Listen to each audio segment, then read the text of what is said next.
I once gave up being a skyfarer. Also, I could take up arms to protect my home island, Auguste. Man, she was special. You see, there aren't too many places in Fana Grande with oceans, much less ones as gorgeous and pristine as Auguste's.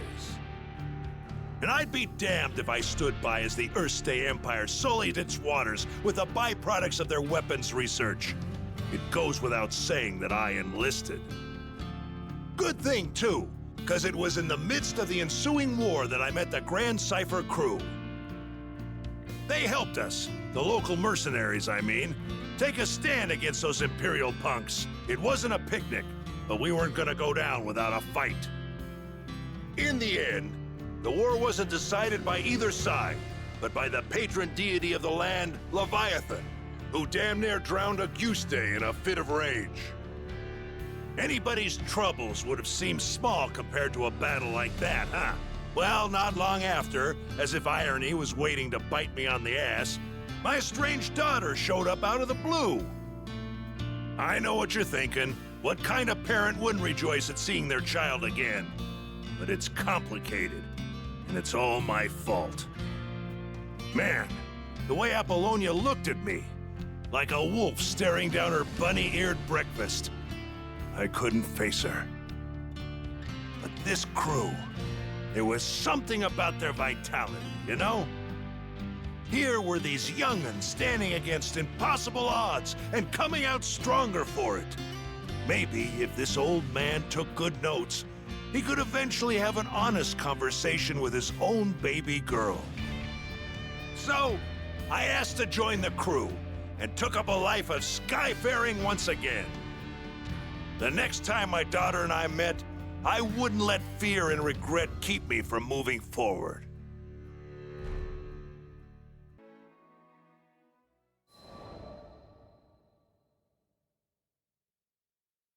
How'd me and my daughter end up estranged?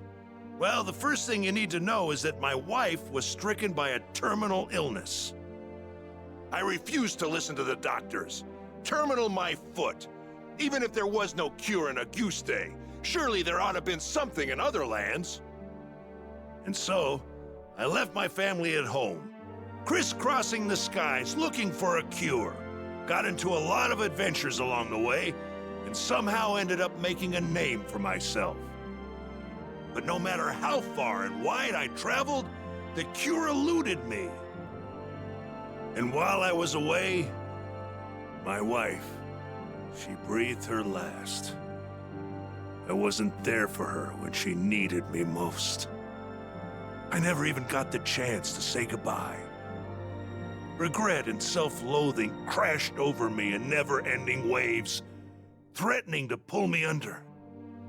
You can't even begin to imagine the pain. And there was nothing I could do about it. It was all my fault. My daughter spent countless days looking after her sick mother, fighting off fear and dread. It's not hard to imagine why she hates me. She must have asked herself time and again, why was her father gallivanting across the skies while his family suffered? By the time I finally came home, she was long gone. There were no other relatives to turn to. The only family she'd known was no more. All I could do was stand, dazed and helpless, in the cold, empty shell of the home we'd made.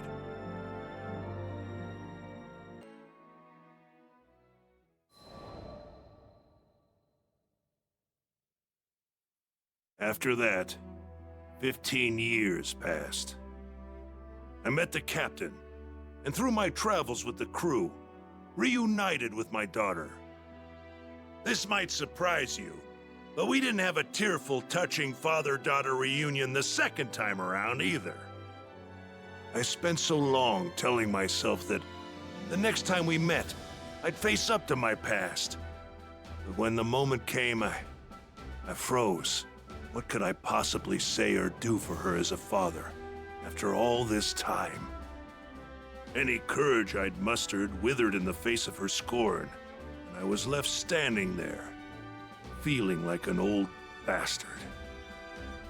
Sometime after this heartwarming reunion, I bonded with Leviathan, and through our link, saw glimpses of what lay in my daughter's heart.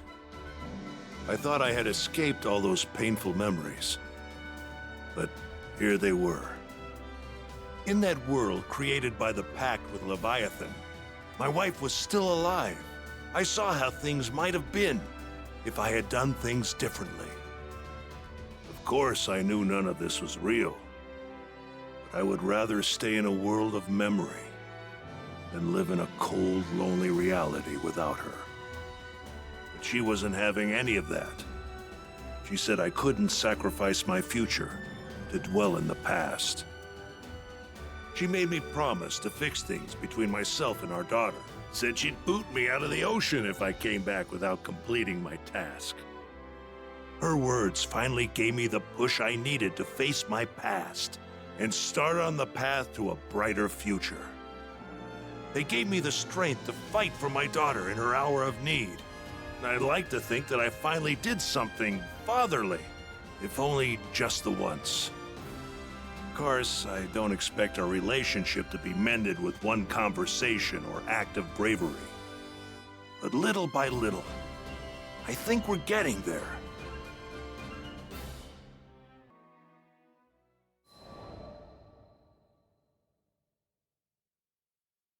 When Tempeal was hit by a devastating storm, refugees flocked to the safe haven of Folka. We heard the news and docked on the island, which was buzzing with activity. It was clear. All hands were needed on deck as reconstruction efforts got underway. So we walked through the city, looking out for opportunities to help. That's when we saw a distressed young draft. We didn't know the details, but it was plain as day that something wasn't right. He was stumbling around, eyes unfocused, and staring into space. I couldn't shake the feeling that we shouldn't leave him on his own, so we ended up trailing him. We came to the edge of a cliff. Though the morning sun shone on our faces, a frigid wind blew down our backs. The draft just stood at the edge, staring at something only he could see. "Hey, careful there! With the wind whipping around like this, you might lose your footing!" The draft whirled around, taken off guard. After a while, he looked away, shrugging. Thanks for your concern. You look like you've got something on your mind. If you want a friendly ear, you've got him here. I guess I do. He smiled, though the expression didn't reach his eyes. The draft introduced himself as Karzeda. Back in Tempeal, he was a jeweler's apprentice. My childhood friend was caught up in that storm. I was in love with her. Could never get up the courage to tell her. And now it's too late. Karzeda bit down on his lip, as if he was trying to hold back his despair. He went on, telling us that he'd hit a slump in his apprenticeship. Nothing he did could gain his master's approval. His frustration boiled over, and he got into a rip-roaring fight with his friend. Hurt, she fled from the workshop. He didn't go after her. I wish I had, because that's the day the storm came. Karzeda's face twisted in agony. He made a mistake, and it ended up costing him someone dear. I could understand all too well.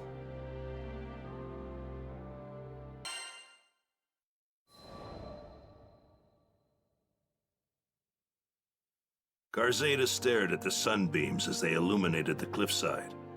His eyes were watering, and not just from the sun's rays. When we were kids, we made a promise.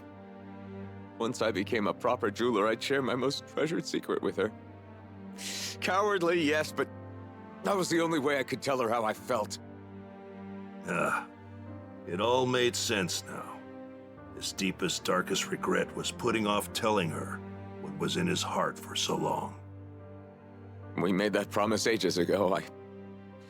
I wouldn't have been surprised if she forgot all about it. Karzeda paused, as if remembering something. He lifted his gaze to the sky, then continued. Oh, right. I have to go back to the mines in Tempeal. There are keepsakes of hers there. I don't think she can move on without them. I could tell how important this was to him. But when the people fled Tempeal, a horde of monsters moved right on in. Actually, forget the fiends. Karzeda wasn't in shape to go anywhere right now. What do these keepsakes look like? I can head to the mines and track them down for you.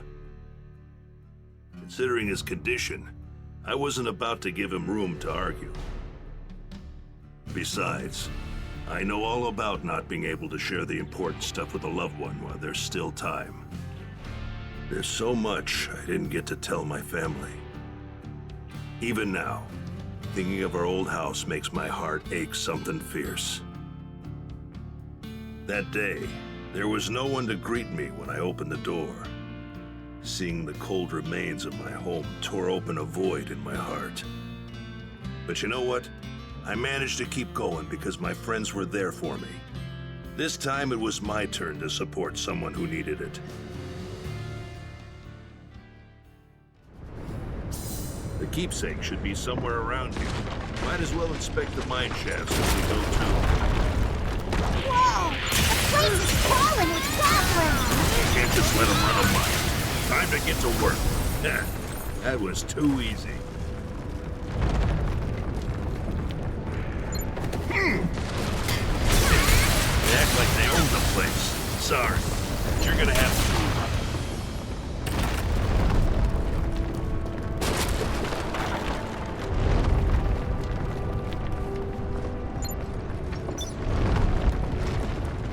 Well, who invited you to the party? That's all of them! Watch out! That's a gutter rope!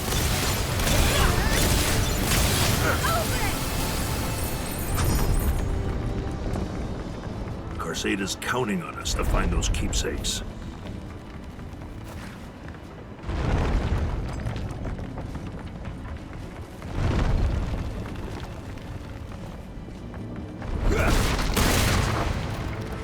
A watering can, a shovel. These are the keepsakes. Huh? Did you hear that?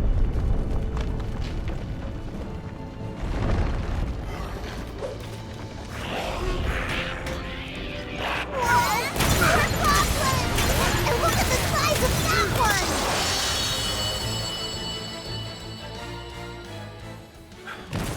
We got the big one. I think we can rest easy. Great!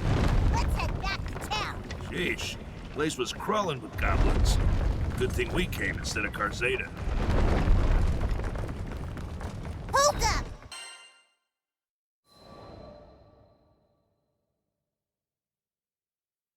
Karzeda said his friend loved flowers. Tempeal's soil was harsh and didn't lend itself to flora, but her dream was to grow a variety of flowers and let them bloom all over the land. Knowing how much her dream meant to her, Karzeda wanted to bring her gardening tools back and place them in front of her grave. His hands were trembling when I passed them over. Thank you. Thank you so much. He was so choked with emotion that each word sounded pained, like thorns sticking in his throat. I kept my eyes on him.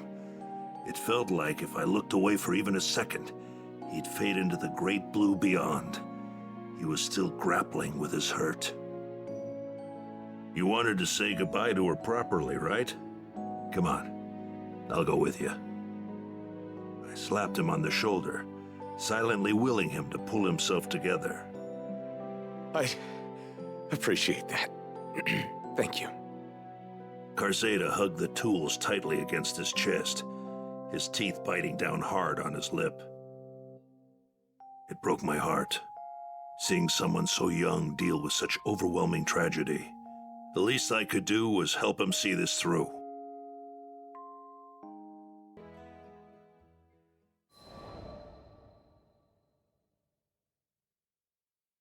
Just as we arrived at the cemetery, the clouds opened up, unleashing a torrent of rain. The blue sky was gone, painted over by a steely, unforgiving gray. Looking around, I saw that there were others paying their respects at different plots. Like Karzeda, they probably lost loved ones to the storm.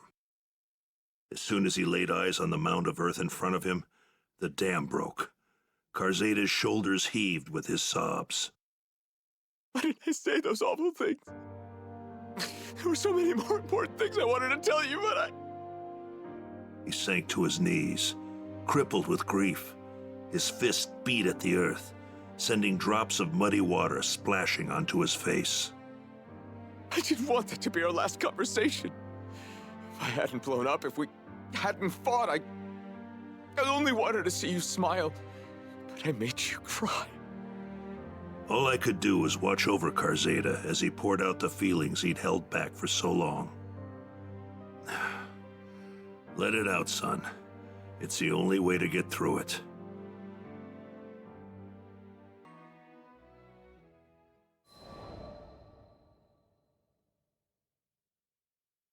After the visit, we made our way to a tavern. We could hear the rain beating down on the establishment. It was still day, but the sky was dark as night. Karzeda ordered the stiffest drink they had and downed it in one gulp. My friend once showed me a flower and said that each one symbolizes something. At the time, I didn't get it, and I had other things on my mind, so I never bothered looking it up. He shook his head, saying that he'd wished he had treasured those small, everyday moments with her. Each word struck me like a blow, reminding me of my own failures. How am I supposed to live with this regret? It's like the storm outside, pounding on me until I give in and let it sweep me away. I mulled over his question for a while before opening my mouth. I'm not the right person to answer that. Only your friend knows. But how? She's... So I told Karzeda about my wife, and about the agony of losing her. All the things I'd hoped for, things we could do as a family, were no longer possible. The chasm of remorse threatened to swallow me whole. I couldn't imagine things getting better. Not then, not ever. But I was still alive. Unlike my wife, I still had a future. Didn't that obligate me to move forward, to find meaning in being left behind, and try to fulfill what she wanted for me? Didn't that apply to Karzeda? You want me to go with you? To find that flower, I mean? Maybe finding it would give him the answers he needed.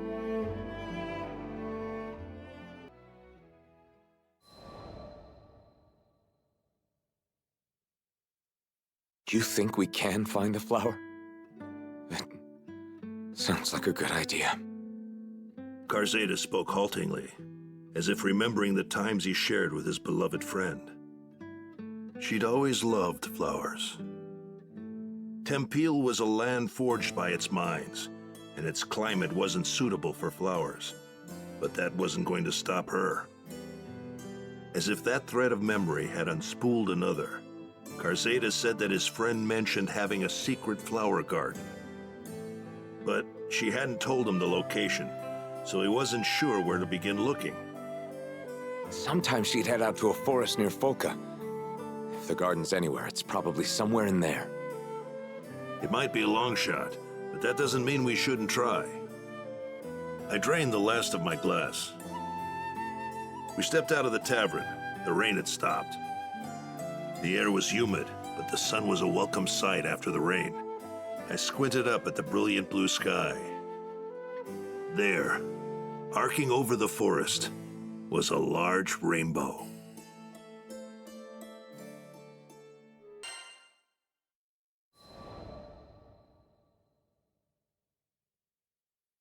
We took our first steps into the forest. There's something about the woods after it rains. The air's so pure and refreshes the spirit. I had a good feeling we'd find that garden in no time.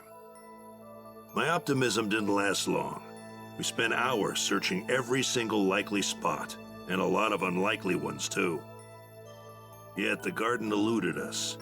If it was here, it was tucked away somewhere really obscure. While we searched for those flowers, I made sure to keep tabs on Karzeda as well. The sun might have come out, but his expression was still clouded. He looked like he was on the verge of breaking down. I figured I should say something to try and shore up his spirits. I told him that no matter how harsh things are now, or how bad some days will be, there's always meaning in getting up each day, even if it takes some time to find it. Sometimes a search will take you back the way you came. Sometimes it's a detour, but even that has meaning, because the answer could lie off the beaten path. The important thing is to take things 1 minute, 1 hour, 1 day at a time. Even regret, though it seems as tall and foreboding as a mountain, might become a gentle hill you could walk over, given enough time.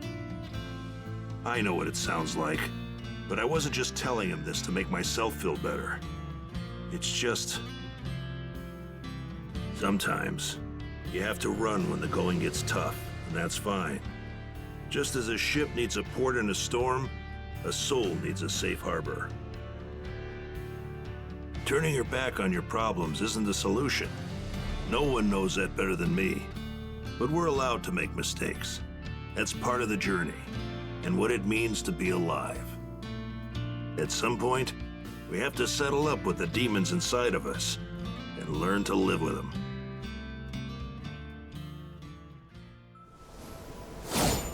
I've been skyfaring long enough to trust my gut, and it says we'll find that garden. Thank you. If only I knew what she was growing. We'll know once we find it. Just stay close to us, okay?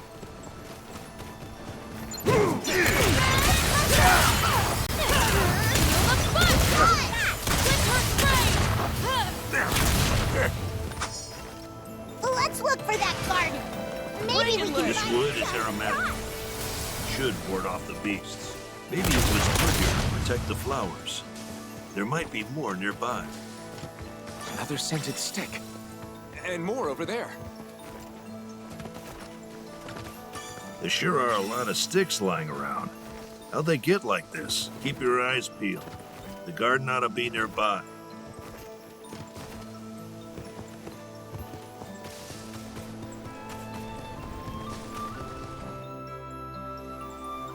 This is the place. I know it. But it's...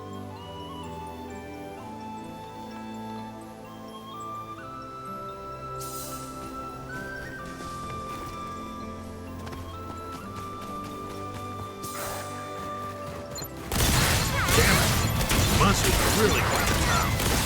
This'll show 'em.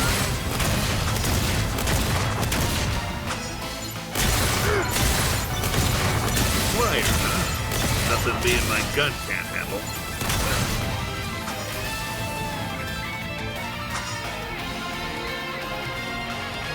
A wyvern too?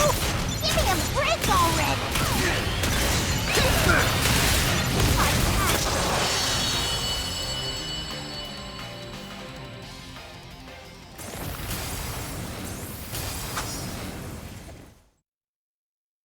We handled the monsters, but the garden... You all right, Karzeda?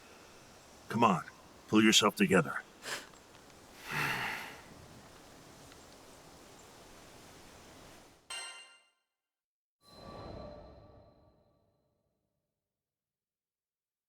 People weren't the only ones who lost their homes to the storm. Monsters that were driven from their former territories flocked to the woods surrounding Folka. We finally found the garden, but the monsters had trampled a good chunk of the flowers, leaving behind only a few pathetically wilted survivors. Karzeda stared at the carnage, dumbstruck. I couldn't blame him. It's not like the monsters had done it on purpose, but they might as well have stampeded over his broken heart. I'm no gardening expert, but even in their sorry state, I could tell that the flowers had been well cared for. Fertilizer, spades, watering cans, and other tools were laid out. Inside one of the equipment boxes, we found a notebook with detailed records of all the flowers she had planted. The notebook had instructions on how much fertilizer was needed to help the flowers take root in the mineral-loaded soil, the best time for planting, the names of the flowers, and what they symbolize. I passed the notebook to Karzeda, who began reading it as if the secret to life was written in its pages. Maybe for him it was. The last page described another flower garden, separate from this one. With the notebook to guide us, we went in search of it. As we walked, I prayed for Karzeda's sake that the other garden was intact.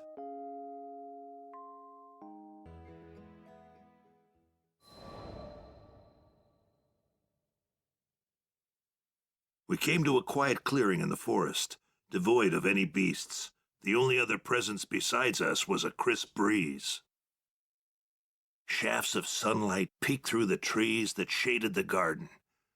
I felt my breath catch in my throat as I took in the sight. Purple anemones bloomed, filling the entire clearing. Just looking at them, I could feel the tension drain from my body. That's it.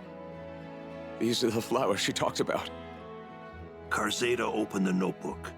Flipping through its pages, he came to the section on anemones. Tears spilled down his cheeks as he read her notes. I see. So that's what she was trying to tell me. After a while, he pulled himself together and turned to me. Thank you for everything. I saw it through his tears and heard it trembling on his voice, a fledgling seed of hope. If you hadn't come when you did, well, I never would have known what she wanted to tell me. He smiled, a pure expression devoid of the previous darkness.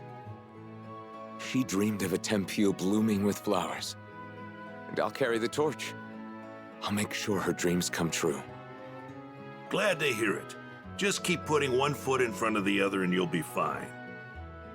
Karzeda placed a hand over his heart and closed his eyes, as though speaking to his beloved. Or maybe he was burning the sight of this garden in his mind's eye. Our time together came to an end, but I felt as if the storm clouds were truly gone, and in its place was a clear blue sky. Maybe part of the reason I was drawn to Karzeda is that I could sense that we shared something important. We both had regrets weighing us down. We made our share of mistakes. Still, there's no turning back time. All we can do is keep marching forward. Now that I think about it, just as I was there for Karzeda, there were a lot of people propping me up on my journey. I owe all those people my thanks. It's because of them that I stand here today.